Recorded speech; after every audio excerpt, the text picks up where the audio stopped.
There are 5 senses: sight, hearing, taste, smell, and touch. Different senses send messages to different parts of our brain. And this is how we interact with the world around us. But these senses are complex and fragile, especially our sense of sight. About 285 million people around the world have problems with their sight.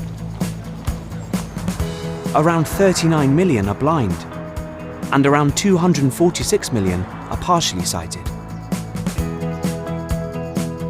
This presents obvious difficulties, although many of these difficulties have been overcome.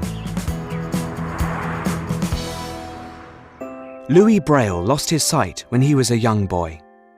Unusually for the time, his parents still encouraged him to go to school. He refused to let his blindness limit him. And as a young man, he invented a system of letters that he could read by touch.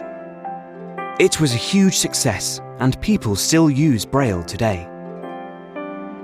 Helen Keller was both deaf and blind, but she insisted on learning to communicate with other people. As an adult, she became a famous author, political activist, and lecturer, often saying her philosophy was that the world was full of suffering, but it was also full of overcoming.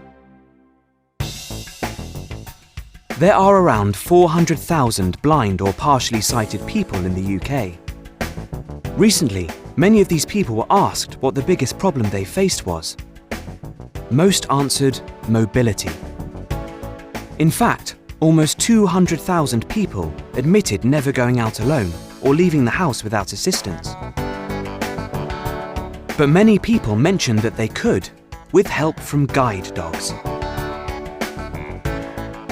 In Britain, 51% of households have a pet, and 24% have a dog. So there are around 8.1 million dogs in the country. They are very intelligent animals, and for centuries, people have trained them to work, or simply to be well behaved.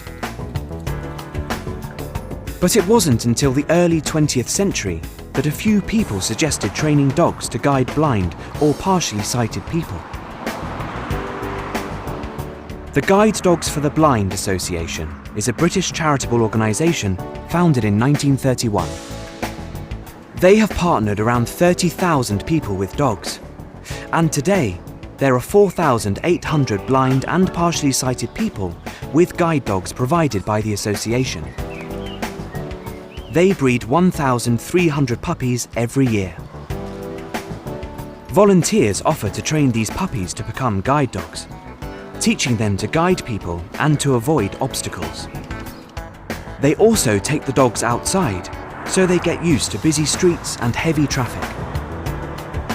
Training a guide dog takes around 2 years, and it isn't cheap.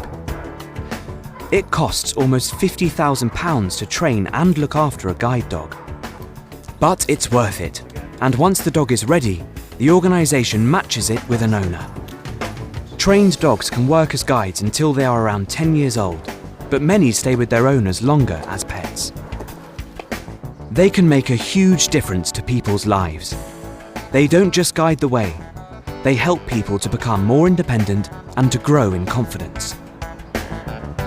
And, as any dog owner knows, they are fantastic companions.